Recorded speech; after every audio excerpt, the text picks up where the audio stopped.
Hello friends, ಶುಕ್ರವಾರದಲ್ಲಿ ಏನಾಗುತ್ತೆ ಅಂತ ಹೇಳಿ ಒಂದು ವಿಡಿಯೋ ನೋಡೋಣ. ಅದಕ್ಕೂ ಮುಂಚೆ ವಿಡಿಯೋ ಇಷ್ಟ ಆಯಿತು ಅಂದರೆ ಸಬ್ಸ್ಕ್ರೈಬ್ ಮಾಡ್ಕೊಳ್ಳಿ, ಹಾಗೆ ವಿಡಿಯೋಗೊಂದು ತಪ್ಪದೇ ಲೈಕ್ ಕೊಡಿ ಫ್ರೆಂಡ್ಸ್. ಮೊದಲಿಗೆ ಭಾಗ್ಯಂಗೆ ವಿಚಾರ ಹೇಳಿರ್ತಾನೆ, ಮಕ್ಳಿಗೆ ಹೇಳೋದಕ್ಕೆ ತುಂಬಾ ಭಯ ಪಡ್ಕೊಂಡು ಕೂತಿರ್ತಾನೆ. ಆಗ ಕುಸುಮ ಬಂದು, ಫ್ರೆಂಡು ಇದ್ರ ಬಗ್ಗೆ ಎಲ್ಲ ಯೋಚನೆ ಮಾಡ್ಕೊಂಡು ಕೂತ್ಕೋಬೇಡ, ನೀನು ಮೊದಲೋಗಿ ಮಕ್ಳ ಹತ್ರ ಈ ವಿಚಾರದ ಬಗ್ಗೆ ಮಾತಾಡು ಅಂತ ಹೇಳಿದಾಗ, ಅಯ್ಯೋ ಗೆಳ್ತಿ ತುಂಬ ಭಯ ಆಗ್ತಾಯಿದೆ, ನೀವೇನೋ ಅಷ್ಟು ಸುಲಭವಾಗಿ ಹೇಳ್ತಾ ಇದ್ದೀರಾ, ಆದರೆ ಮಕ್ಳ ಹತ್ರ ಮಾತಾಡೋದು ಭಾಗ್ಯವ್ರಿಗೆ ಹೇಳಿದ್ರಕ್ಕಿಂತ ತುಂಬ ಕಷ್ಟ ಅನಿಸುತ್ತೆ ಅಂತ ಹೇಳಿದಾಗ, ಹೌದೌದು, ಭಾಗ್ಯಂಗೆ ಹೇಳೋದಕ್ಕೆ ಅಷ್ಟು ಟೈಮ್ ತೊಗೊಂಡೆ, ಇನ್ನು ಮಕ್ಳ ಹತ್ರ ಹೇಳೋದಕ್ಕೆ ಇನ್ನೆಷ್ಟು ಟೈಮ್ ತೊಗೊಂಡಿರ್ತೀಯೋ ಏನೋ ಗೊತ್ತಿಲ್ಲ.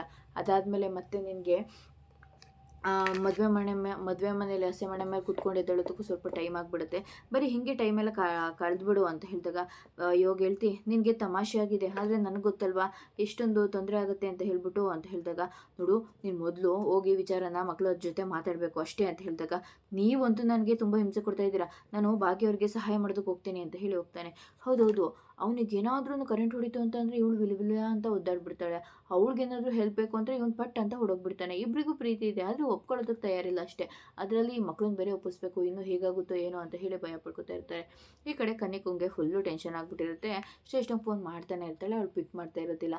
ಆಮೇಲೆ ಪಿಕ್ ಮಾಡ್ತಾಳೆ, ಶ್ರೇಷ್ಠ ಏನಾಗಿದೆ ನಿನಗೆ ನಿನ್ನ ಹತ್ರ ಮಾತಾಡಬೇಕು ಅಂತ ಎಷ್ಟು ಸಲ ಫೋನ್ ಮಾಡ್ತಾ ಇದ್ದೀನಿ, ಫೋನ್ ತೆಗಿಯೋದಕ್ಕೆ ಏನು ನಿನ್ನ ಪ್ರಾಬ್ಲಮ್ಮು ಅಂತ ಹೇಳಿದಾಗ, ಅಯ್ಯೋ ನೆನ್ನೆ ತಾನೇ ಮಾತಾಡಿದ್ದೀನಿ, ಇರೋ ವಿಚಾರ ಎಲ್ಲ ಹೇಳಿದ್ದೀನಿ, ಡಿಸಿಷನ್ ನೀನು ತೊಗೋಬೇಕಲ್ವಾ ಕನಿಕಾ ಅಂತ ಹೇಳಿದಾಗ, ವಾಟ್, ನಾನು ಮಾತಾಡ್ತಾ ಇರೋದೇ ನಿನ್ನ ಹತ್ರ ಇವತ್ತು, ನೆನ್ನೆ ಹೇಗೆ ಮಾತಾಡಿದೆ, ಏಯ್ ನೆನ್ನೆ ನೀನೇ ಫೋನ್ ರಿಸೀವ್ ಮಾಡಿದ್ದೆ, ನಾನೆಲ್ಲ ಹೇಳಿಲ್ವಾ, ಏನು ಹೇಳಿದ್ಯಾ ಅಂತ ಹೇಳಿದಾಗ, ಏನೋ ಮತ್ತೆ ಇನ್ನೊಂದ್ಸಲ ಹೇಳಬೇಕಾ, ನೆನಪಿಸ್ತಾ ಇದ್ದೀನಿ, ನೀನೇನಾದರೂ ತಾಂಡವನ್ನ ಜೈಲಿಂದ ಬಿಡಿಸೋದಕ್ಕೆ ನನಗೆ ಹೆಲ್ಪ್ ಮಾಡಲಿಲ್ಲ ಅಂತಂದರೆ ನೀನು ಮಾಡಿರೋ ಕೆಲಸಗಳನ್ನೆಲ್ಲ ನಿಮ್ಮ ಅಪ್ಪನ ಮುಂದೆ ನಾನೇ ಎಲ್ಲ ತೆಗೆದಿಡ್ತೀನಿ ಅಂತ ಹೇಳಿ ಹೇಳ್ತಾ ಇರ್ತಾಳೆ. ಆಗ ವಾಟ್, ಇಲ್ಲೊಂದು ದೊಡ್ಡ ಡಿಸಾರ್ಡರ್ ಆಗಿದೆ, ಮೊದಲು ನೀನು ಸಿಗು, ಆಮೇಲೆ ನಿನ್ನ ಹತ್ರ ಮಾತಾಡಬೇಕು ಅಂತ ಹೇಳಿದಾಗ, ಸರಿ ಆಯಿತು ಅಂತ ಹೇಳ್ತಾಳೆ.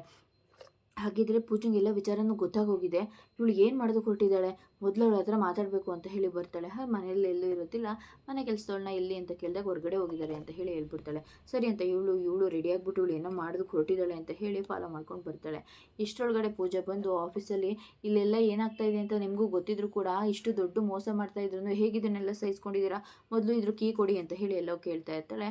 ಅವಳು ಒಂದು ಕಬೋರ್ಡ್ ಕೀ ಮಾತ್ರ ಕೊಡೋದಿಲ್ಲ. ಆಗ ಓಹ್ ನೀವು ಕೊಡೋದಿಲ್ವಾ, ಸರಿ ಆಯಿತು, ಹಾಗಿದ್ರೆ ನಾನು ಭಾವನ ಹತ್ರನೇ ಕೇಳ್ತೀನಿ, ಕೀ ನನಗೆ ಕೊಡ್ತಾ ಇಲ್ಲ ಅಂತ ಹೇಳ್ಬಿಟ್ಟು ಅಂತ ಹೇಳಿದಾಗ, ಮೇಡಮ್ ಅದು ಎಲ್ಲಿದೆ ಅಂತ ಗೊತ್ತಿರಲಿಲ್ಲ ಅಷ್ಟೇ, ಹುಡುಕೊಡ್ತೀನಿ ಇರಿ ಮೇಡಮ್ ಅಂತ ಹೇಳಿ ಹೋಗಿ ಕೀನ ಹುಡ್ಕೊಂಡು ಬಂದು ತಂದು ಕೊಡ್ತಾಳೆ. ಅವಳು ತೆಗೆದು ನೋಡಬೇಕು, ಅಷ್ಟರೊಳಗಡೆ ಕನಿಕ ಬರ್ತಾಳೆ. ಏಯ್ ಏನು ಮಾಡ್ತಾ ಇದೆಯಾ, ಇದು ನನ್ನ ಆಫೀಸು, ನನ್ನ ಜಾಗ, ಇಲ್ಲೆಲ್ಲ ಬಂದು ನೀನ್ಯಾಕೆ ಹುಡುಕ್ತಾ ಇದೆಯಾ ಪೂಜಾ ಅಂತ ಹೇಳಿದಾಗ, ಓಹೋ ಹಾಗಿದ್ರೆ ನಿನಗೆ ಗೊತ್ತಾಯಿತು ಅನಿಸುತ್ತೆ, ಶ್ರೇಷ್ಠ ನನಗೆಲ್ಲ ವಿಚಾರ ಹೇಳಿದ್ದು ನಿನಗೂ ಗೊತ್ತಾಗಿದೆ, ತುಂಬ ಟೆನ್ಷನ್ ಆಗ್ತಾ ಇರಬೇಕು ಅಲ್ವಾ ಕನಿಕಾ ನಿನಗೆ, ನೀನು ಮನೆಯವ್ರಿಗೆ ಇಷ್ಟೆಲ್ಲ ಮಾಡಿದ್ಯಾ ಅಂದಮೇಲೆ ಇದನ್ನೆಲ್ಲ ನೋಡ್ಕೊಂಡು ನಾನು ಹೇಗಿರೋದಕ್ಕಾಗುತ್ತೆ, ನನಗೇನು ಬೇಕೋ ಅದನ್ನು ನಾನು ನೋಡ್ಕೊಂಡೇ ಹೋಗ್ತೀನಿ, ನಾನು ನಿನ್ನ ಸುಮ್ಮನೆ ಬಿಡಲ್ಲ, ಏನು ಮಾಡ್ತೀಯಾ, ತಪ್ಪು ಮಾಡಿರೋಳು ನೀನೇನು ಮಾಡೋದಕ್ಕಾಗುತ್ತೆ ಅಂತ ಹೇಳಿ ಕೇಳ್ತಾ ಇರ್ತಾಳೆ. ಅಷ್ಟರಲ್ಲಿ ಹೋಗಿ ಬೀರುನಲ್ಲಿ ಫೈಲ್ ತಗೋತಾಳೆ. ವಾವ್, ಸೂಪರಾಗಿದೆ, ಎಲ್ಲ ರೆಡ್ ಹ್ಯಾಂಡ್ ಆಗಿ ಸಿಕ್ಕಾಕೊಂಡಿದ್ಯಾ, ಇದನ್ನು ತೊಗೊಂಡೋಗಿ ಯಾರಿಗೆ ಕೊಡಬೇಕು ಅವ್ರಿಗೆ ಕೊಟ್ಟರೆ ಏನಾಗುತ್ತೆ, ಆ ಪನಿಷ್ಮೆಂಟ್ ನಿನಗೆ ಸಿಕ್ಕೇ ಸಿಗುತ್ತೆ, ಬಾಯ್ ಕನಿಕಾ ಅಂತ ಹೇಳಿ ಅಲ್ಲಿಂದ ಹೋಗ್ತಾ ಇರ್ತಾಳೆ. ಇವಳಂತೂ ಫುಲ್ಲು ಕೋಪ ಮಾಡ್ಕೊಂಡಿರ್ತಾಳೆ. ಈ ಕಡೆ ಇವನು ಬಂದು ಆದಿ ಭಾಗ್ಯನ ಹತ್ರ ಕೂತ್ಕೋತಾನೆ. ಆಗ ಆ ಭಾಗ್ಯವ್ರೆ, ನಾನು ನಿಮ್ಮ ಹತ್ರ ಏನೋ ಹೇಳಿದ್ದೆ ಅಲ್ವ, ಅದ್ರ ಬಗ್ಗೆ ಏನೂ ಮಾತಾಡಲಿಲ್ಲ, ಓ ಅತ್ತೆ ನಿಮಗೆ ಏನಾದರೂ ಹೇಳು ಅಂತ ಹೇಳಿ ಕಳಿಸಿದ್ರಾ, ಅಯ್ಯೋ ಹಾಗೆಲ್ಲ ಏನೂ ಇಲ್ಲ ಅತ್ತೆ, ಗೆಳತಿ ಯಾಕೆ ಹೇಳಿ ಕಳಿಸ್ತಾರೆ, ಅದನ್ನೆಲ್ಲ ನಾನು ಹೇಳಿದ್ದು ಅಷ್ಟೇ ಅಂತ ಹೇಳಿದಾಗ, ನೋಡಿ ಅದೇವ್ರೆ ಈಗ ಆಗೋಗಿರೋದೆಲ್ಲ ಆಗೋಗಿದೆ, ಬಿಟ್ಬಿಡಿ ಅಂತ ಹೇಳಿದಾಗ, ಅದು ಹೇಗೆ, ನಾನು ಇದನ್ನು ಕೇಳೋದಕ್ಕೆ ನಿಮ್ಮ ಹತ್ರ ಬಂದಿದ್ದು, ನಿಮ್ಮ ಡಿಸಿಷನ್ ಏನು ಅಂತ ಕೇಳೋದಕ್ಕೆ ಅಂತ ಹೇಳಿದಾಗ, ನೋಡಿ ನೀವು ಒಂದು ಹುಡುಗಿನ ಪ್ರೀತಿ ಮಾಡ್ತಾ ಇದ್ದೀನಿ ಅಂತ ಹೇಳ್ತಾ ಇದ್ದೀರಾ, ಮಾವನ ಎದುರುಗಡೆ ಬಂದು ನಿಂತ್ಕೊಂಡು ಕೇಳಿದಾಗ ಆ ಹುಡುಗಿ ಯಾರು ಅಂದರೆ ಏನು ಹೇಳ್ತೀರಾ, ಅರೆ ನಿಮ್ಮ ಹೆಸರನ್ನ ಹೇಳ್ತೀನಿ, ನಾನು ಪ್ರೀತಿ ಮಾಡ್ತಾ ಇರೋ ಹುಡುಗಿ ಈ ಭಾಗ್ಯ ಅಂತಲೇ ಹೇಳ್ತೀನಿ ಅಂತ ಹೇಳಿದಾಗ, ಆದಿಯವರೇ ಸುಮ್ಮನೆ ಏನೇನೋ ಮಾತಾಡೋದಕ್ಕೆ ಹೋಗಬೇಡಿ, ಇದೆಲ್ಲ ಒಪ್ಕೊಳ್ಳೋಂಥ ವಿಚಾರ ಅಲ್ಲ, ಮಾವ ನನ್ನ ಬಗ್ಗೆ ತಪ್ಪಾಗಿ ತಿಳ್ಕೊಂಡ್ಬಿಡ್ತಾರೆ, ಅವ್ರು ನನ್ನ ಮೇಲೆ ಇಟ್ಟಿರೋ ನಂಬಿಕೆ ಎಲ್ಲ ಕಳ್ಕೊತೀನಿ, ನೋಡಿದ್ರಾ ನೀವು ಮದುವೆಗೂ ಮುಂಚೆನೇ ನಾವು ಅಪ್ಪನ ಹತ್ರ ಎಷ್ಟು ನಂಬಿಕೆ ಉಳಿಸ್ಕೊಂಡಿದ್ದೀರಾ ಅಂತ ಹೇಳಿ, ಅದಕ್ಕೆ ನಾನು ನಿಮ್ಮನ್ನು ಇಷ್ಟಪಡ್ತಾ ಇರೋದು ಅಂತ ಹೇಳಿದಾಗ, ಇದು ಹುಡುಗಾಟದ ವಿಚಾರ ಅಲ್ಲ ಅಂತ ಹೇಳ್ತಾರೆ. ನೋಡಿ ಭಾಗ್ಯವರೇ, ಪ್ರೀತಿ ಅನ್ನೋದು ಇಬ್ರಿಗೂ ಕೂಡ ಒಳ್ಳೇದಾಗಿರಬೇಕು, ಮತ್ತು ಜೀವನದಲ್ಲಿ ಒಳ್ಳೆ ಜೀವನ ನಡೆಸೋದಕ್ಕೆ ಜೊತೆಯಾಗಿರೋದಕ್ಕೆ ಅದು ಒಂದು ಸಾಕ್ಷಿ ಇದ್ದಂಗೆ. ಪ್ರೀತಿ ಯಾವತ್ತೂ ಕೂಡ ಮುಂಚೆನೇ ಬರೋದಿಲ್ಲ, ಮೊದಲು ಸ್ನೇಹ ಆಮೇಲೆ ಪ್ರೀತಿನೇ ಬರೋದು. ಅದರಲ್ಲಿ ನಾನು ನಿಮ್ಗೆ ಹೇಳಿದ್ದೀನಿ, ನಾನು ನಿಮ್ಮ ನಿರ್ಧಾರ ಕೇಳ್ತಾ ಇದ್ದೀನಿ ಅಷ್ಟೇ, ಇದರಲ್ಲಿ ತಪ್ಪೇನಿದೆ, ಇಬ್ಬರು ಜೊತೆಗೆ ನಡಿಬೇಕು ಅಂತಂದರೆ ಒಬ್ರಿಗೊಬ್ರು ಬೇಕಲ್ವಾ ಅಂತ ಹೇಳಿ ಹೇಳ್ತಾ ಇರ್ತಾನೆ. ಅಷ್ಟರಲ್ಲಿ ನೋಡಿದ್ರೆ ಬಂದು ತನ್ವಿ ಅಮ್ಮ ಅಂತ ಹೇಳಿ ಜೋರಾಗಿ ಕಿರ್ಚ್ಕೋತಾಳೆ. ಇವರಿಬ್ರಿಗೂ ಇವ್ರು ಮಾತಾಡ್ತಾ ಇರೋ ವಿಚಾರದ ಬಗ್ಗೆ ಅವಳಿಗೆ ಗೊತ್ತಾಯಿತು ಅಂತ ಹೇಳಿ ಟೆನ್ಷನ್ ಮಾಡ್ಕೋತಾ ಇರ್ತಾರೆ. ಅಮ್ಮ ನೀನು ನನ್ನಿಂದ ಒಂದು ವಿಚಾರ ಮುಚ್ಚಿಟ್ಟಿದ್ದೀಯ ತಾನೆ, ಈ ಯಾವುದ್ರ ಬಗ್ಗೆ ಮಾತಾಡ್ತಾ ಇದೆಯಾ ತನ್ವಿ, ನಾನು ಡೈರೆಕ್ಟಾಗಿ ಹೇಳ್ತಾ ಇದ್ದೀನಿ, ಅಪ್ಪ ಇಲ್ಲಮ್ಮ ಅಂತ ಹೇಳಿ ಕೇಳ್ತಾರೆ. ಈ ಯಾಕೆ ಏನಾಯಿತು ಅಂತ ಹೇಳಿದಾಗ, ಅಪ್ಪ ಎಲ್ಲಿದ್ದಾರೆ ಹೇಳಮ್ಮ, ಅಪ್ಪಂಗೆ ಏನಾಗಿದೆ ಅನ್ನೋ ವಿಚಾರ ನಾನು ಮೂರನೇವರಿಂದ ತಿಳ್ಕೊಬೇಕಾ, ಅಪ್ಪ ಮನೇಲಿ ಎಲ್ಲೂ ಇಲ್ಲ, ಬೇರೆ ಊರಿಗೆ ಹೋಗಿದ್ದಾರೆ ಅಂತ ಹೇಳಿದೆ, ಎಲ್ಲಿದ್ದಾರೆ ಹೇಳು ಅಂತ ಹೇಳಿದಾಗ, ನೋಡು ತನ್ವಿ ನಿಮ್ಮಪ್ಪ ಜೈಲಲ್ಲಿದ್ದಾರೆ ಅಂತ ಹೇಳ್ತಾರೆ. ಯಾಕಮ್ಮ ಈ ವಿಚಾರ ಎಲ್ಲನೂ ನನ್ನಿಂದ ಯಾಕೆ ಮುಚ್ಚಿಟ್ಟೆ, ನನಗೆ ಬೇಜಾರಾಗುತ್ತೆ ಅಂತ ನಿನಗೆ ಗೊತ್ತಾಗಲ್ವಾ ಅಂತ ಹೇಳಿದಾಗ, ನೋಡು ತನ್ವಿ, ಈಗಾಗಲೇ ನಿನಗೆ ಅಪ್ಪಂಗೆ ಈ ಥರ ಎಲ್ಲ ಪ್ರಾಬ್ಲಮ್ ಆಗಿದೆ ಅಂತ ಹೇಳಿ ಹಾಸ್ಪಿಟಲ್ ಇದ್ದಾರೆ ಅಂತ ಹೇಳಿ ತುಂಬಾ ಬೇಜಾರು ಮಾಡಿಕೊಂಡು ಹೋಮ್ವರ್ಕ್ ಮಾಡದೆ ಓದದೆ ಕೂತಿದ್ದೆ, ಎಕ್ಸಾಮ್ ಹತ್ರದಲ್ಲಿದೆ, ಮತ್ತೆ ನನಗೆ ಈ ವಿಚಾರದ ಬಗ್ಗೆ ಹೇಳಿ ನಿನಗೆ ಬೇಜಾರು ಮಾಡೋದಕ್ಕೆ ಇಷ್ಟ ಇರಲಿಲ್ಲ, ಅದಕ್ಕೆ ನಾನು ಈ ವಿಚಾರದ ಬಗ್ಗೆ ಮುಚ್ಚಿಟ್ಟೆ. ಮುಚ್ಚಿಟ್ಟಿದ್ದಾಳೆ, ನಾನೇ ಮುಚ್ಚಿಡು ಅಂತ ಹೇಳಿದ್ದು, ಯಾಕೆ ಇಷ್ಟೆಲ್ಲ ಕೂಗಾಡ್ತಾ ಇದೆಯಾ ಅಜ್ಜಿ, ಇದು ಅಪ್ಪನ ವಿಚಾರ, ಮಗಳಿಗೆ ಎಷ್ಟು ನೋವಾಗುತ್ತೆ ಅನ್ನೋದು ನಿಮಗೂ ಗೊತ್ತಲ್ವಾ ಅಂತ ಹೇಳಿ ಕೇಳ್ತಾಳೆ. ಏನು ಮಾತಾಡದೆ ಸುಮ್ಮನೆ ನಿಂತ್ಕೋತಾಳೆ.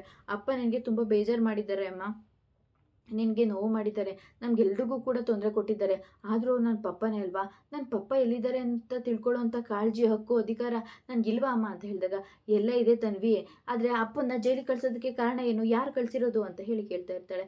ಅದೇ ಫುಲ್ ಟೆನ್ಷನ್ ಆಗಿಬಿಡುತ್ತೆ. ಪಾಪ ಈ ಮಗು ಇಷ್ಟೊಂದು ಅಳ್ತಾ ಇದೆ, ಇದಕ್ಕೆಲ್ಲ ಕಾರಣ ನಾನು ಆಗ್ಬಿಟ್ನಲ್ಲ, ಏನಾದರೂ ಮಾಡಬೇಕು ಅಂತ ಹೇಳಿ ಡಿಸಿಷನ್ ತೊಗೊಳೋದಕ್ಕೆ ಅಂತ ಹೇಳಿ ನೋಡ್ತಾ ಇರ್ತಾನೆ. ಈ ಕಡೆ ನಾಳೆ ವಿಡಿಯೋದಲ್ಲಿ ಗುಂಡಣ್ಣಗೆ ಎಸ್ಸೆ ರೇಟಿಂಗ್ ಕೊಟ್ಟುಬಿಟ್ಟಿರ್ತಾರೆ, ಕಾನೂನು ಮತ್ತು ಶಿಕ್ಷೆ ಅಂತ ಹೇಳ್ಬಿಟ್ಟು. ತಾತ, ನನಗೆ ಈ ಎಸ್ಸೆ ಕೊಟ್ಟಿದ್ದಾರೆ, ಇದಕ್ಕೆ ಏನು ಬರಿಬೋದು, ಕಾನೂನು ಪ್ರಕಾರ ತಪ್ಪು ಮಾಡಿರೋರಿಗೆ ಏನು ಶಿಕ್ಷೆ ಆಗುತ್ತೆ, ಏನಾದರೂ ಆಗಲಿ ಸ್ವಲ್ಪ ಶಿಕ್ಷೆ ಆಗಲೇಬೇಕು ಅಲ್ವಾ ಅಂತ ಹೇಳಿದಾಗ, ತನ್ವಿಗೆ ಇದನ್ನೆಲ್ಲ ಕೇಳ್ಕೋಬ ಬಂದ್ಬಿಡುತ್ತೆ. ಏನೋ ಮಾತಾಡ್ತಾ ಇದೆಯಾ ನೀನು, ಕಾನೂನು ಶಿಕ್ಷೆ ಅಂತೆ, ಇದನ್ನೆಲ್ಲ ನಿನಗೆ ಇವತ್ತು ಹೋಮ್ವರ್ಕೆ ಕೊಡ್ತಾ ಇದ್ದಾರೋ ಎಸ್ಸೆ ಕೊಟ್ಟಿರ್ತಾರಾ ಅಂತ ಹೇಳಿ ಕೇಳ್ತಾ ಇರ್ತಾನೆ. ಕೊಟ್ಟಿದ್ದಾರೆ ಕಣೆ, ನೀನ್ಯಾಕೆ ಎಷ್ಟೊಂದೇ ಕಟ್ತಾ ಇದೆಯಾ, ನನಗೆ ಗೊತ್ತು ನೀನು ಪಪ್ಪ ಅಂತ ಹೇಳೋದಕ್ಕೆ ಹೋಗ್ತಾ ಇರ್ತಾಳೆ. ಏನು ಅಂತ ಹೇಳಿ ಕೇಳ್ತಾ ಇರ್ತಾನೆ. ತನ್ವಿ, ಅವನಿಗೇನು ಗೊತ್ತಿಲ್ಲ, ನೀನು ಸ್ವಲ್ಪ ಸುಮ್ಮನೆ ಇರ್ತೀಯಾ ಅಂತ ಹೇಳಿದಾಗ ಸುಮ್ಮನೆ ಇರ್ತಾಳೆ. ಆಗ ಏನಾಯಿತು, ಏನು ವಿಚಾರ ಅಂತ ನನಗೂ ಗೊತ್ತಾಗಬೇಕು ಅಂತ ಹೇಳಿದಾಗ, ತನ್ಮಯ್, ಪಪ್ಪನ ಅರೆಸ್ಟ್ ಮಾಡಿದ್ದಾರೆ ಕಣೋ ಅಂತ ಹೇಳಿ ಹೇಳ್ಬಿಟ್ಟ ತಕ್ಷಣ ಅಂತ ಹೇಳಿ ಜೋರಾಗಿ ಕುಣಿದಾಡ್ಬಿಡ್ತಾನೆ. ಇದನ್ನೆಲ್ಲ ನೋಡಿ ಮನೆಯವ್ರಿಗೆ ಫುಲ್ ಟೆನ್ಷನ್ ಆಗಿಬಿಡುತ್ತೆ. ಇವನು ಪಪ್ಪಂಗೆ ಜೈಲಿಗೆ ಹಾಕಿದ್ದಾರೆ ಅಂದರೆ ಬೇಜಾರಾಗಬೇಕಾಗಿತ್ತು, ಡ್ಯಾನ್ಸ್ ಯಾಕೆ ಮಾಡ್ತಾ ಇದ್ದಾನೆ ಅಂತ ಹೇಳಿ ನೋಡ್ತಾ ಇರ್ತಾರೆ. ಅವನಂತೂ ಫುಲ್ ಖುಷಿಯಿಂದ ಕುಣಿದಾಡ್ತಾ ಇರ್ತಾನೆ.